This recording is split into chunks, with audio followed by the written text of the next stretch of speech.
Welcome, everybody. John Zegar.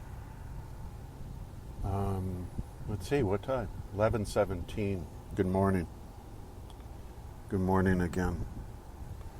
I wanted to get on and do another podcast this morning. This is one that, I don't know, I guess I wanted to talk about. I really haven't talked about much in the past few years. This is probably the first time I'm actually bringing it up, to tell you the truth. But it's kind of, let's see, how would I put it? So I've got 43 years where I've worked with compulsive disorders. That's one of the things I've done. And 11 years I've worked in neuroscience and compulsive disorders. It's another thing I've done. When I was younger doing clinical, I was active in treatment programs. And I actually helped in setting up a treatment program down in Central America. It was a very cool place. And it was a very good program. And the guy who did it was really passionate and motivated and really smart, creative in what he wanted to do. And he was a younger guy, younger than me, but I sort of admired the guy. And I thought, wow, that's cool. And at any rate, when it was time for it to be over, for me anyway, my creation at the time was an aftercare program down in the Caribbean. Now, that could be off of, Belize has a lot of keys and whatnot. And it could be in the Caribbean. I hadn't investigated it, but I knew that it would be a pretty good situation running an aftercare program down there. Only because here's what happens. There's a thing, and again, at the time, I was not invested in neuroscience. I was doing traditional Newtonian counseling, therapy.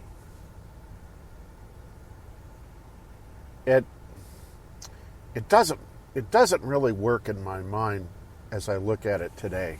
And I think of all the people that relapse and relapse and relapse and relapse. You have your few people that have 20 and 30 years of sobriety, but I guess I haven't talked to them at any length to really know what's going on there.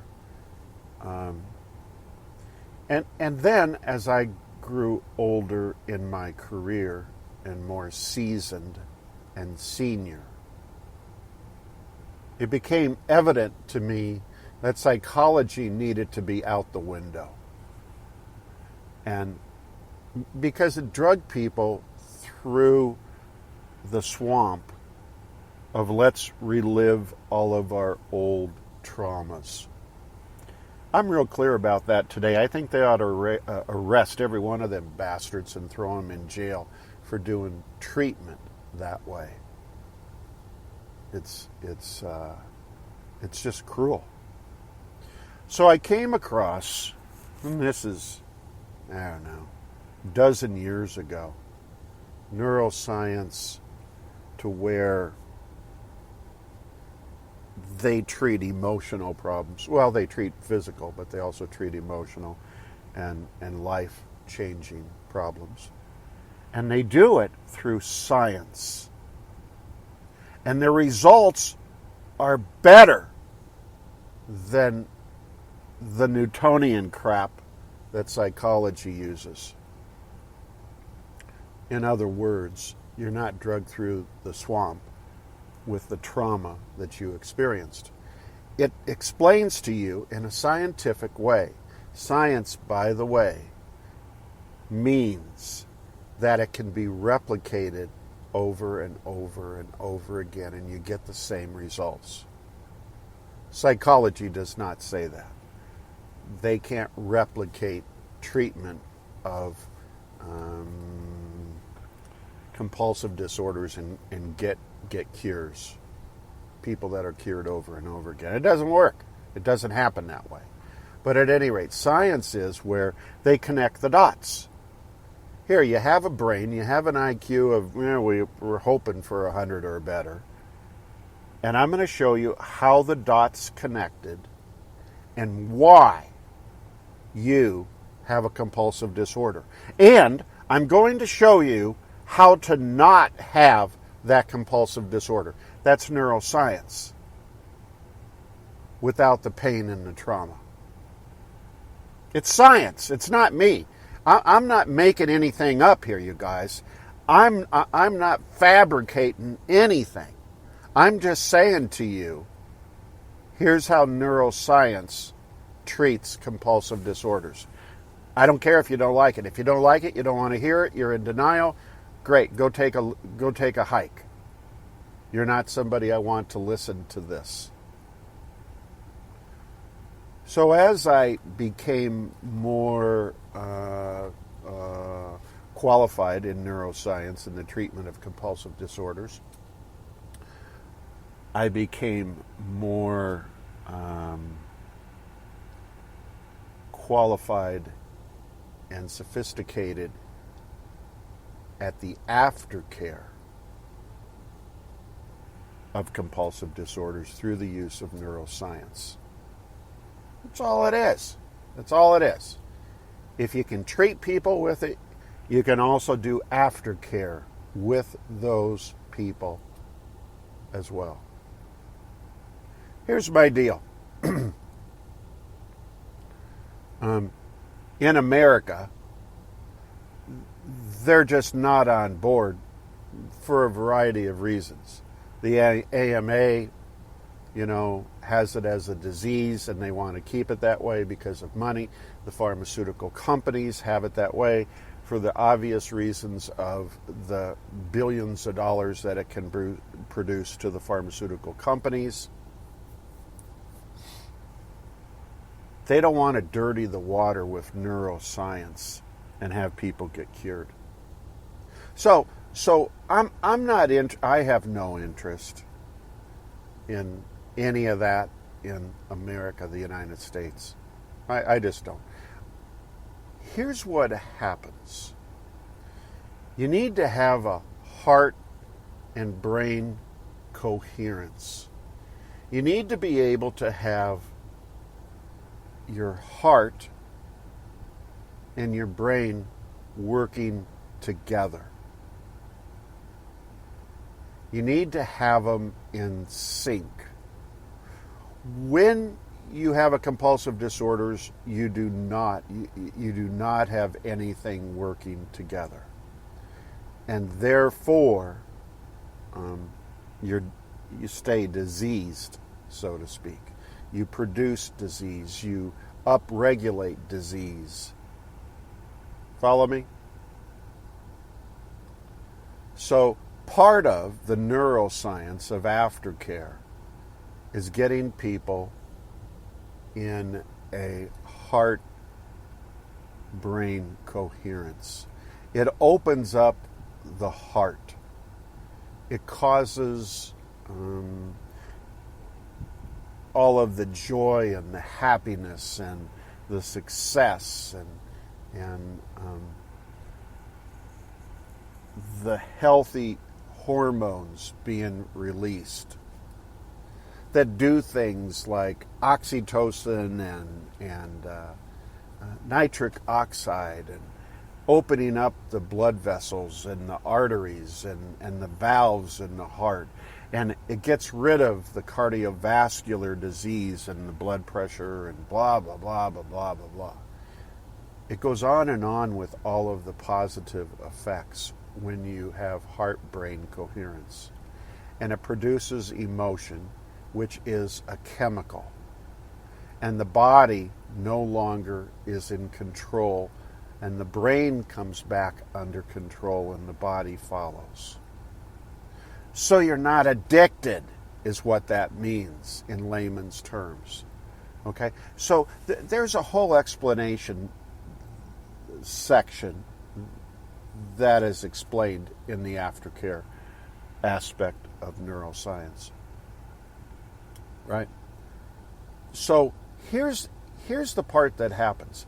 Sometimes, more often than not, you can have the heart-brain coherence occur on the subconscious side. You have two parts of your brain, your conscious and your subconscious. You learn nothing through your conscious side of your brain unless you repeat it 1,682 times. I just made that up.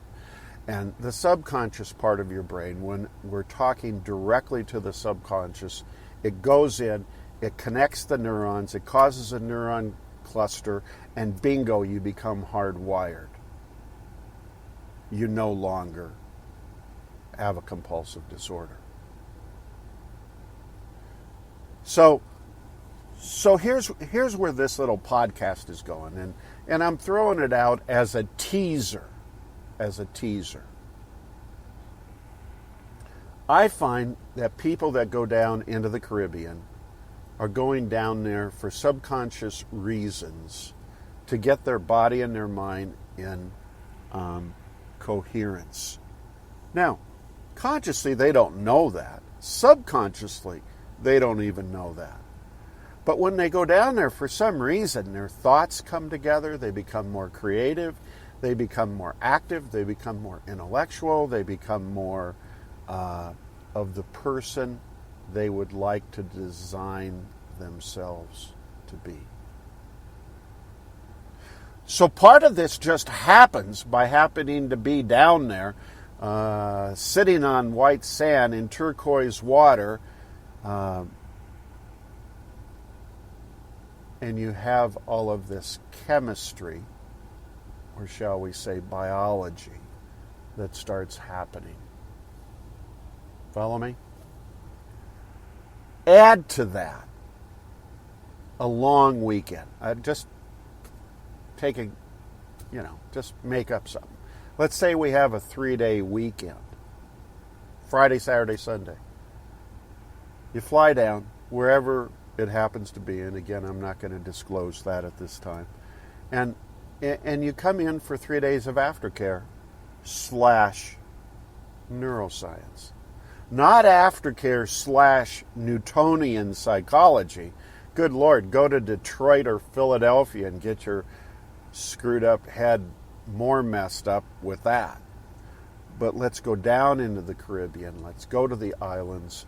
Let's put together a program that's already put together and present it from a neuroscience perspective.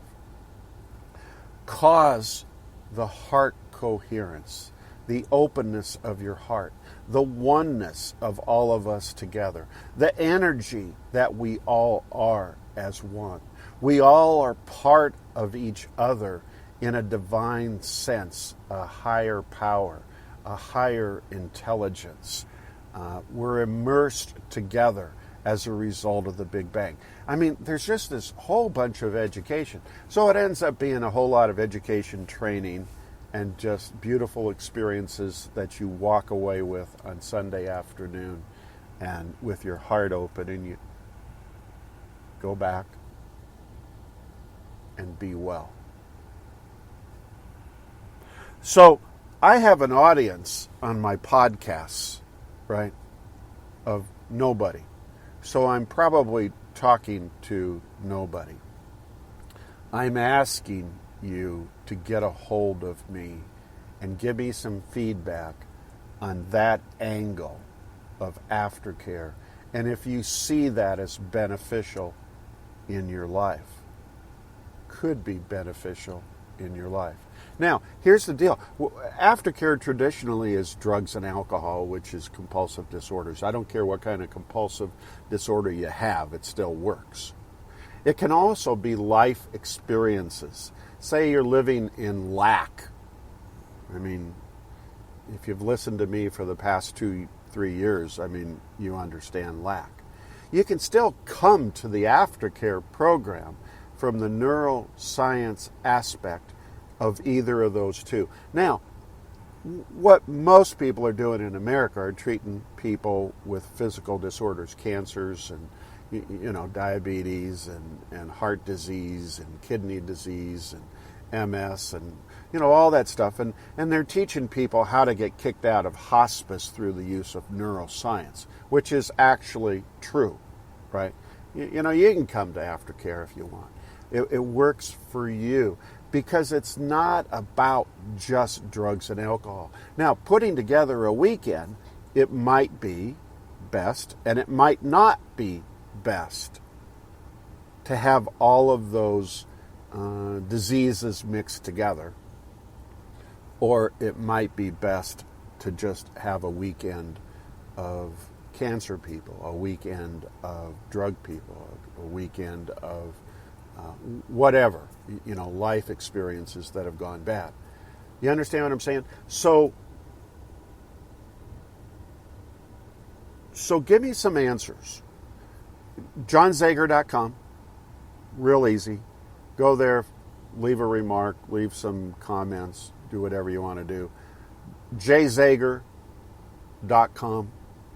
Is that right? No. JZegar@gmail.com. That's my email address.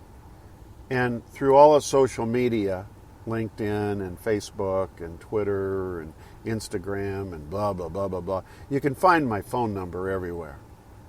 And you can either text me or call me. I'm just happy to have you contact me and give me some feedback on if you think that would be beneficial for you. I'm not concerned, is it beneficial for people? I'm concerned, is it beneficial for you?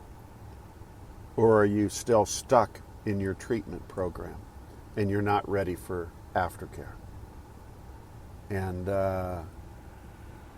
it would be nothing to having you get an invite down to spend the weekend and do the aftercare with a different spin on it, and not the traditional Newtonian stuff that we know doesn't work.